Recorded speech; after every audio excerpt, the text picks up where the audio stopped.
What's up, guys? Franchise Chat is back, and we're talking about Final Destination.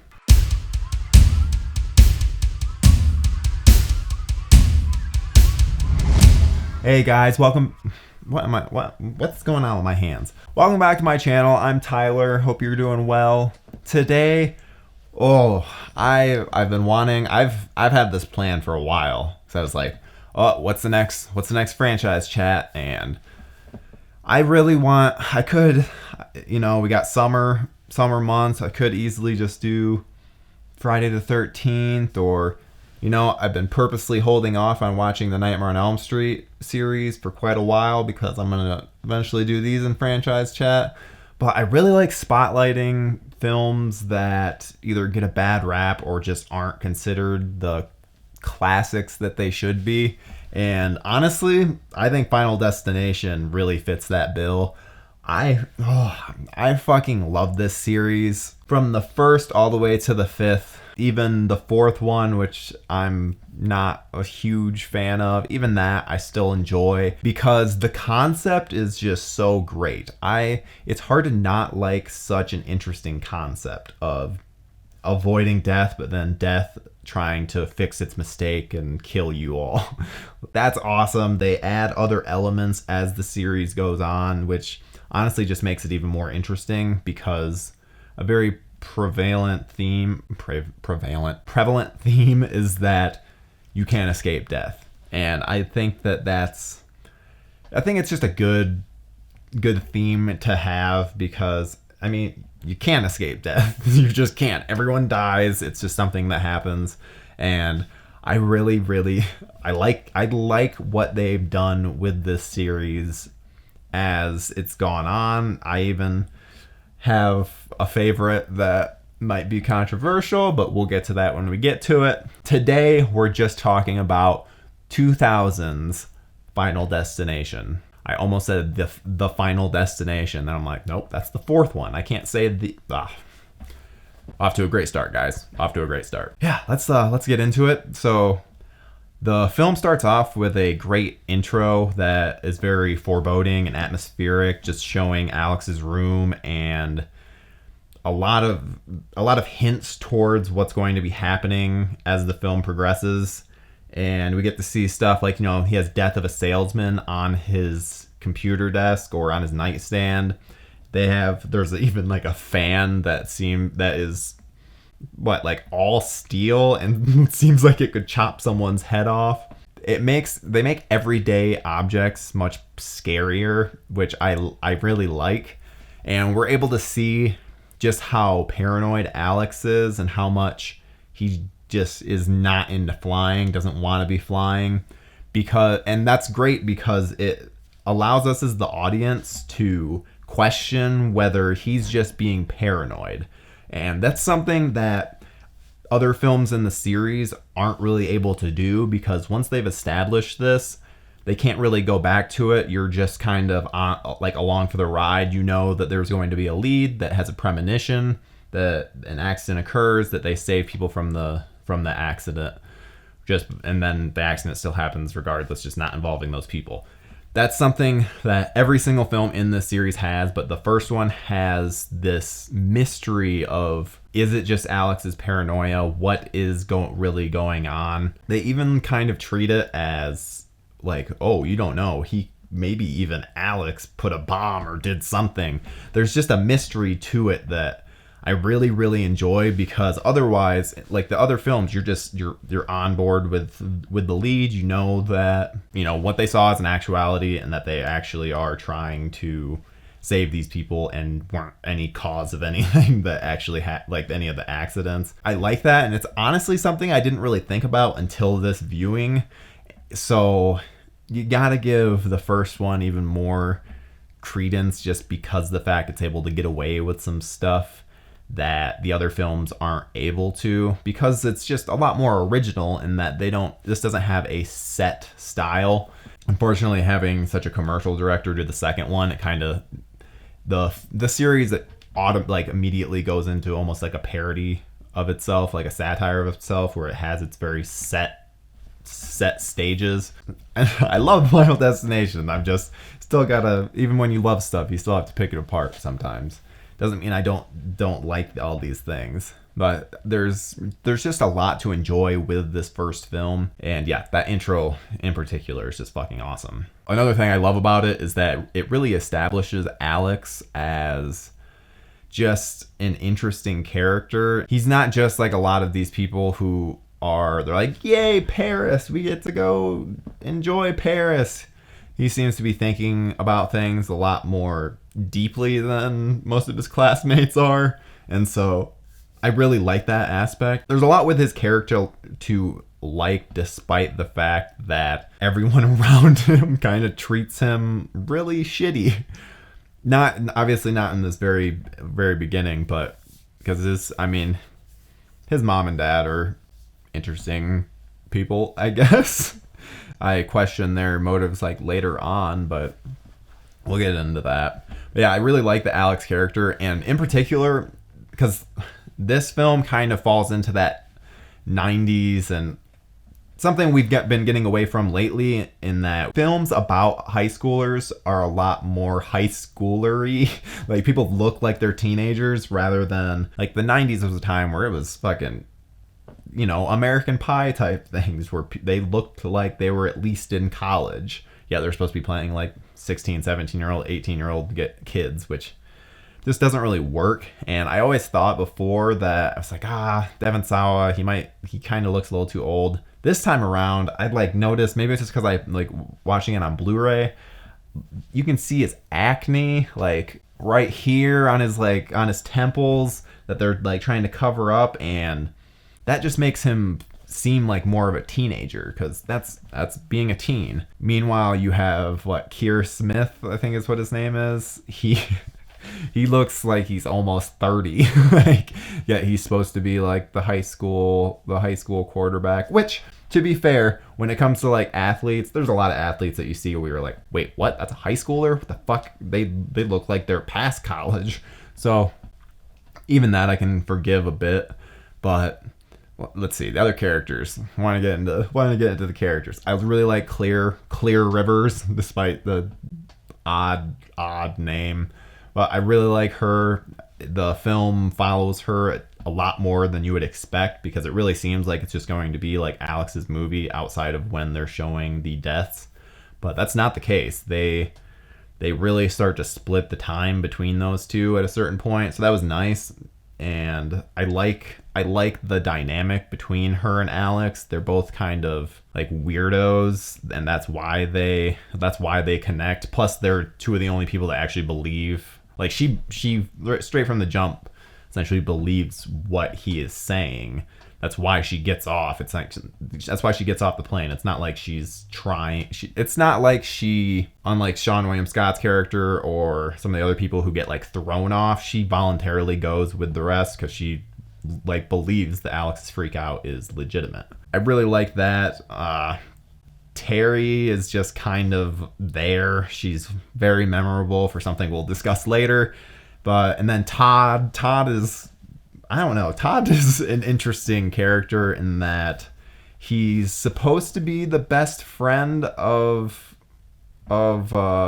Alex, but I don't know. Something about it, he doesn't really stand up for Alex like he should, especially once everything happens. But yeah, again, I'm trying not to like get ahead of certain things, but when I'm talking about like characters, I want to like talk about their arc, but this is essentially just a little intro. I think that most of the actors do a good job. I like seeing Seann William Scott in like a bit of a different role, because especially after American Pie, he really gets typecast, which when they were filming this, American Pie wasn't out yet, so he didn't reach that like typecast yet.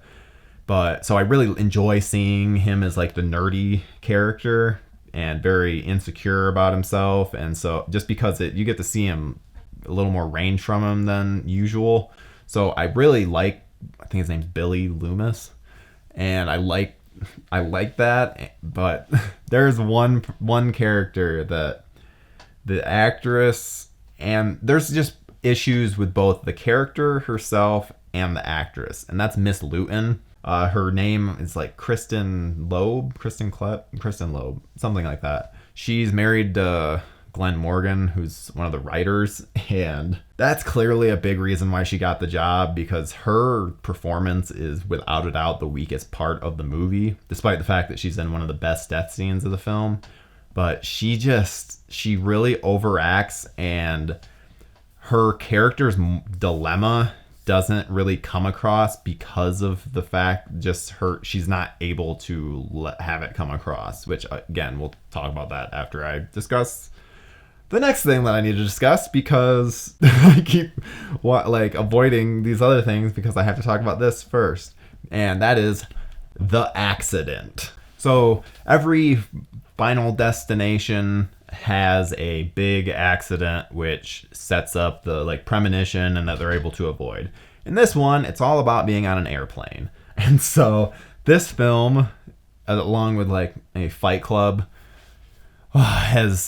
enters my head every single time that I'm on an aircraft, because they really do a good job with making the whole plane crash absolutely terrifying, and you just get to feel it all. There's even a moment where, when they're boarding, that you get to see a handicap man, and one of the characters even comments, be a fucked up god to take down this plane. Or it's oh, well, guess it's a fucked up god then. And I like that, because it's just showing, no, we're not, there's going to be kids on this, even though they're smart enough to not, show kids in on the plane. You can assume that there's kids, but they don't show. Once the dying happens, you're not seeing kids get burnt up or get tossed out the window, which is good. That's a line drawn in the sand, which I'm cool with them not crossing. There is one kind of issue with the crash, and it's fairly prolonged, and this is just coming from and the only reason I say this is an issue, because I've never been in a plane crash. It could take a decent amount of time for all this stuff to be happening. But the issue is what comes from after, where they are outside and when everyone is taken off the plane and the plane takes off, the series of events that lead to the crash and all that, it happens very quickly compared to what's happening on the plane itself. So there's a little bit of a continuity issue with that, and they're not the same length of time. So that's the only problem that I have with that. But there's so much to like about that sequence. One thing in particular is when the flames engulf Alex and you get to see his skin burn back. It's really cool looking. I really like that. One thing I'm not a fan of is the side of the plane bursts open, and then these seats, they go out. I think two of the people fly out, and then one person slides down, where it's just okay, if they're all gonna go, they all go, not one at a time. It just kind of came off as silly, and we're what's the point of this? Why? I get adding more tension, but it just kind of suspends disbelief a little more so than what I would want. Again, that's also a way, if that goes quicker, then you're able to, it's not quite as silly when you notice oh, why did the plane crash so quickly when they weren't on it compared to when they were? So again, it's minor nitpicks, but they are still nitpicks. All of our leads get taken off the plane, which then leads to both teachers are taken off and one has to get back on, which then Luton says that, you know French, you should get back on, we'll just take the later one, which, yeah, 100% makes sense. The guy doesn't have an issue with it. Miss Luton suddenly has problems once it's she has an issue, she has all this guilt and stuff for the fact that she took this guy's spot on the plane. She should actually be on there and dead, blah, blah, blah. And which is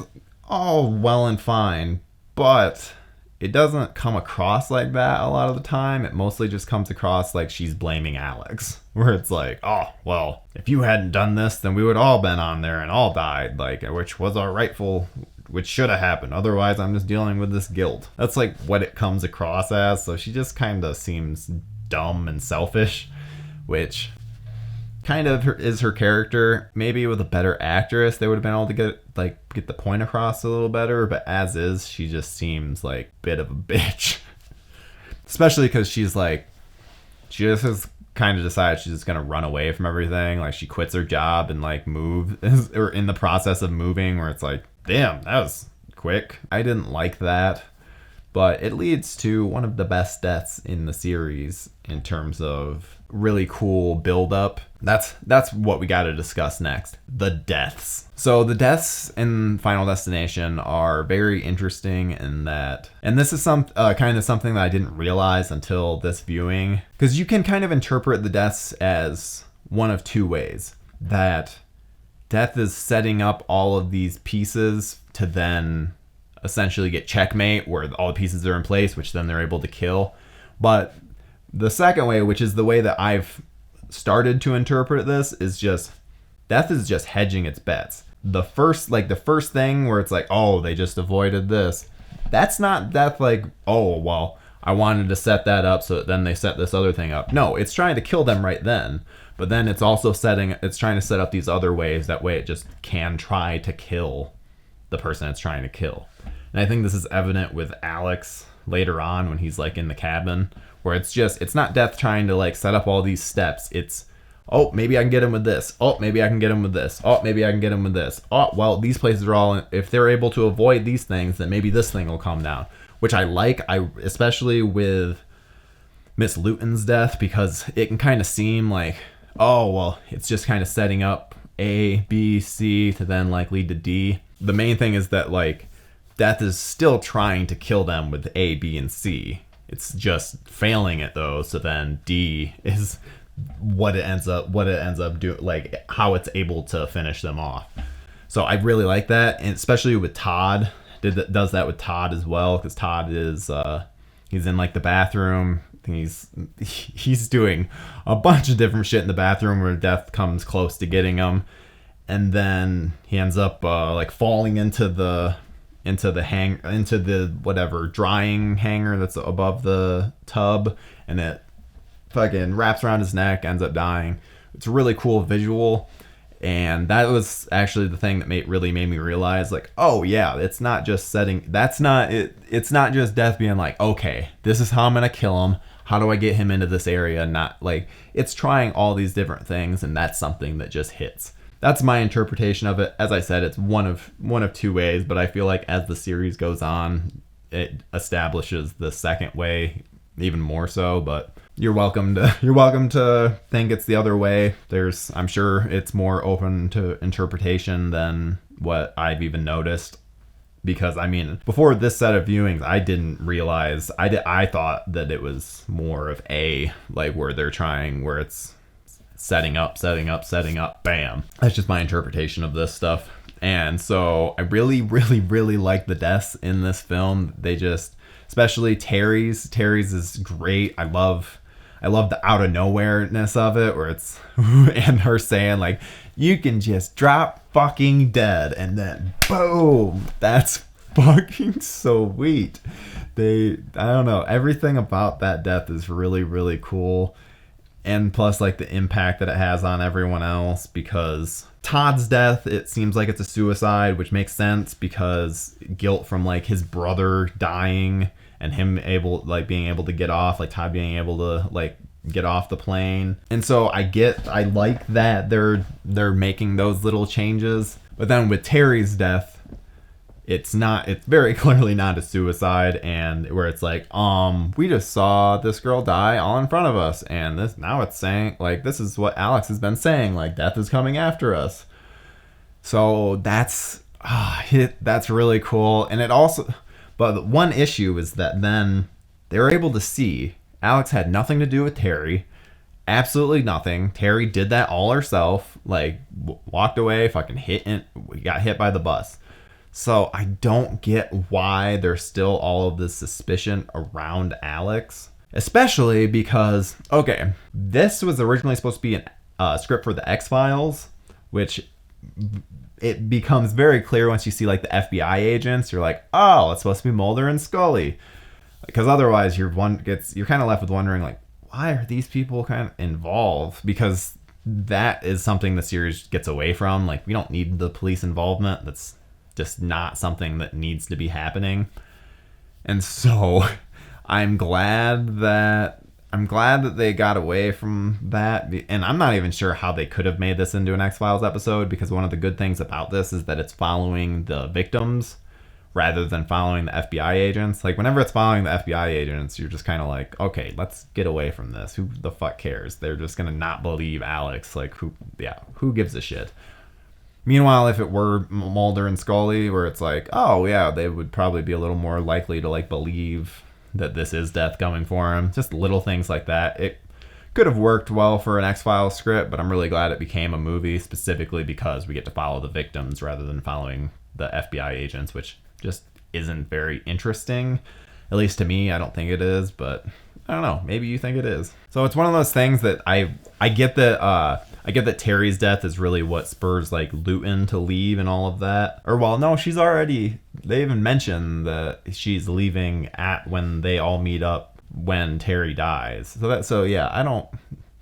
Never mind on that, but I don't get why they could have like moved the order a bit, because Luton shouldn't be so paranoid that Alex is going to try and kill her, because everything else, it's not pointing to that. It's pointing to, hey, Alex is telling the truth about this shit.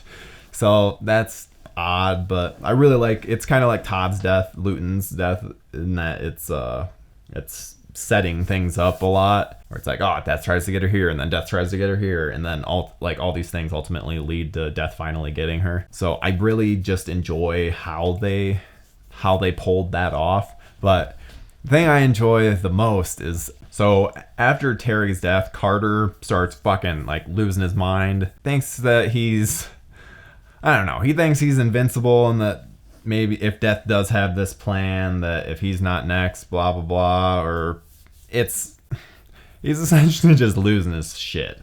And it ends up being pretty enjoyable, just in that it leads to this scene with him going through town with Clear, Billy, and Alex in the car. Billy's in the car, right? He doesn't just come across on a bike. Yeah, I'm pretty sure. But I like that it has him like thinking he's invincible, and then realizing like, oh shit, like I think Death actually is trying to do this.